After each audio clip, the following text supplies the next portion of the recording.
Dan kita juga ingin mendapatkan perkembangan banjir di Kelantan. Untuk itu kita akan bersama dengan Muhammad Muhammad, Wakil Esro Awani Kelantan yang kini berada di Rantau Panjang Kelantan. Silakan Pandi. Ya. Baik, terima kasih Hafizi di Kuala Lumpur. Benar, saya kini berada di Pekan Rantau Panjang antara kawasan ataupun dalam daerah Pasir Mas yang terjejas akibat peningkatan air Sungai Golok di Rantau Panjang. Dan jika dapat lihat keadaannya, saya masih berada di Pekan Rantau Panjang di mana di belakang saya ini beberapa deretan rumah yang masih lagi digenangi air. Biarpun strength aliran Sungai Golok pada masa ini trendnya mengalir ke hilir ataupun mengalir ke daerah Tumpat. Namun sebahagian besar atau lebih tepat lagi hampir 1,800 mangsa banjir di daerah Pasir Mas ini masih lagi berada di pusat pemindahan sementara.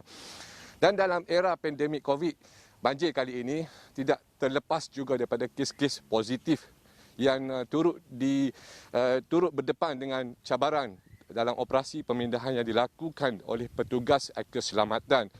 Dan di sini juga di Pekan Rantau Panjang, sejumlah 5 kes COVID-19 positif dikesan semalam di mana ia membabitkan mangsa banjir berusia dari 4 hingga 60 tahun. Dan mereka yang didapati positif itu telah pun dipindahkan dan diasingkan berbeza dengan mangsa banjir yang ditempatkan di pusat pemindahan sementara. Dan pada ketika ini juga Hafizi, masih terdapat 28 buah pusat pemindahan sementara yang diwujudkan di Kelantan ini. Dan pada ketika ini juga keadaan cuaca di Kelantan juga bertambah baik dengan kebanyakan tempat termasuklah di kawasan pendalaman dilaporkan tidak mengalami hujan.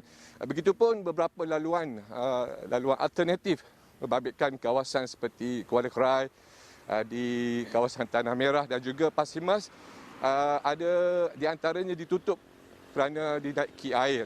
Begitupun laluan antara Jeli menuju ke Dabung sehinggalah ke Gua Musang di Kampung Reka sudah dibuka dan boleh dilalui oleh semua kenderaan.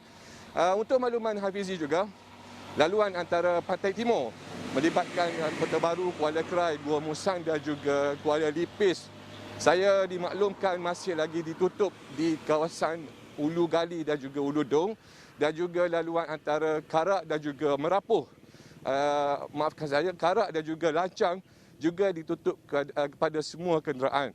Jadi bagi pengguna lalu lintas yang ingin pulang ke Kelantan, mereka disarankan supaya menggunakan laluan Gerik, sama ada daripada Simpang Pulai Lodging ke Gua Musang ataupun daripada Gerik menuju ke sebelah pantai utara. Jadi saya kira itu saja yang dapat saya laporkan langsung daripada Pekan Rantau Panjang. Kembali bersama dengan Hafizi di Kuala Lumpur.